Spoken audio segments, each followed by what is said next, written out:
So ayan mga tropa, mga paps, may i-DIY tayo ngayon. Ito, sira na yung ano natin, holder ng ano natin, holder ng welding natin. Ayan, sira na siya. So gagawa tayo ng ano, ng panibago. Hindi na tayo bibili. Gagawa na lang tayo, magdi-DIY tayo. So ito yung gagamitin natin. Square bar. Yan. So yan yung gagamitin natin na ano, na holder ng ating welding machine. Magdi-DIY tayo mga paps. Kasi ito sirain. Hindi ko naman sinasabing ano, pag nahulog kasi ito, sira na. Ano? So yan, gagawa tayo kahit ibagsak mo pa ito. Siguradong matibay ito. So yan, sisimulan na natin.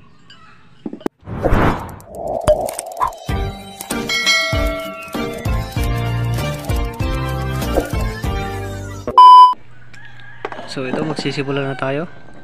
Yan, guguhitan lang natin mga paps. Ayan, para may pattern tayo.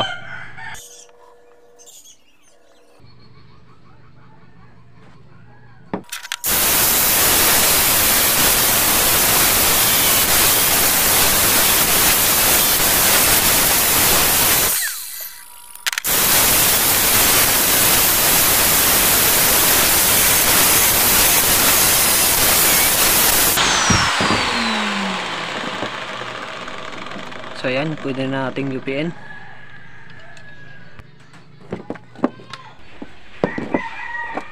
So ganyan na yung kalalabasan niya.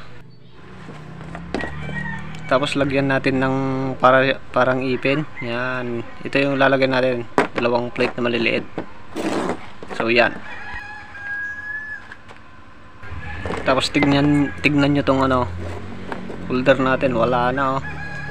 Yan lang, wire. Susuksukan na lang natin ng ano, ng welding rod yan, para may pang welding lang tayo.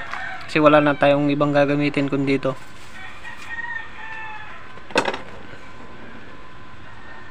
So yan, siksikan natin.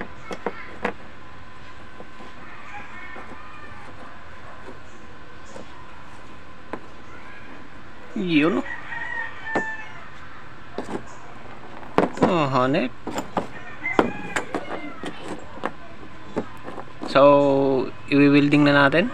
Ayusin lang natin, tapos i-welding na.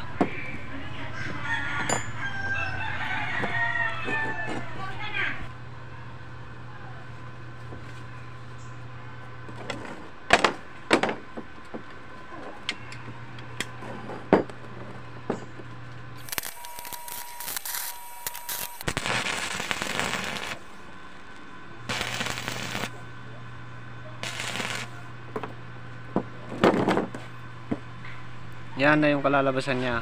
Yan o. Yan. Tapos lalagyan ulit natin ng ano, dalawang plate na may butas. So yan. So may butas na rin to. Binutasan na natin. So yan yung kalalabasan niya. So i-grind na natin para matanggal natin yung pagkaka-welding niya. So yan.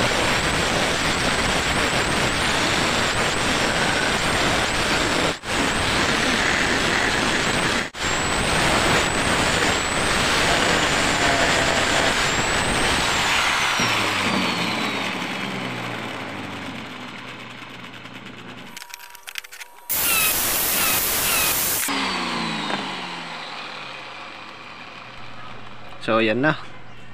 Oh. Lagyan na lang natin ng rematch yan. Lagyan natin ng groove para may pang-ipit siya sa welding rod.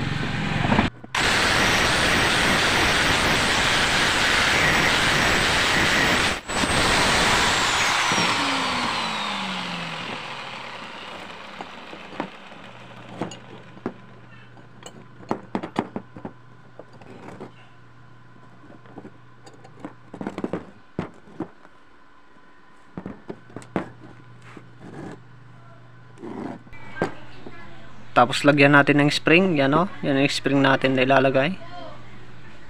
So yan, lagay natin dyan.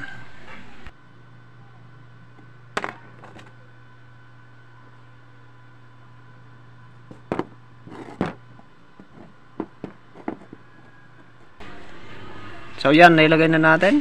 Yan oh. Epektibo na. Ayos na yan. Lagyan na lang natin ng ano, ng plastic yung hawakan niya. Subukan nating ano, lagyan ng welding rod.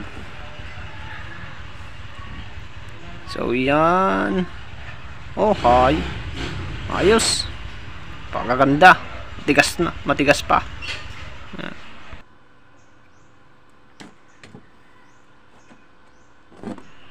So weldingan na natin yung rematch niya para maipit na niya agad.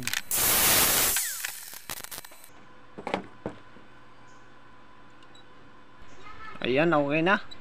Igagrind na lang natin, tapos lagyan na natin ng ano, ng PVC yung hawakan. Tapos lalagay din natin to, yung paglalagyan natin ng wire ng ating welding cable. Diyan natin siya ilalagay, welding natin diyan. At bubutasan muna natin para may paglagyan tayo ng screw pangipit sa ano, sa welding cable natin. So yan, nabutasan na natin. Ayan oh. Yan, magic, na welding na natin. Yan siya. So lalagyan na natin ng PVC. So yan.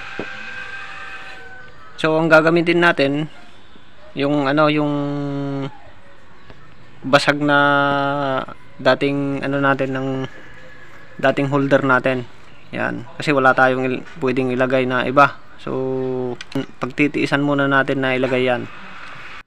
An eternity later.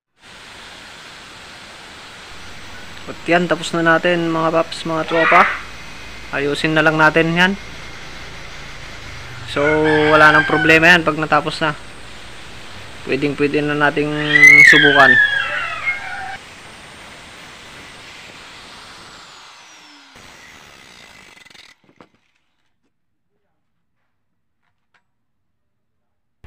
So yan na yung itsura niya. Oh, hanep. Napakaganda. Kahit ibagsak mo na yan, hindi na masisira. So titesting na natin yung ano, yung welding holder na ginawa natin.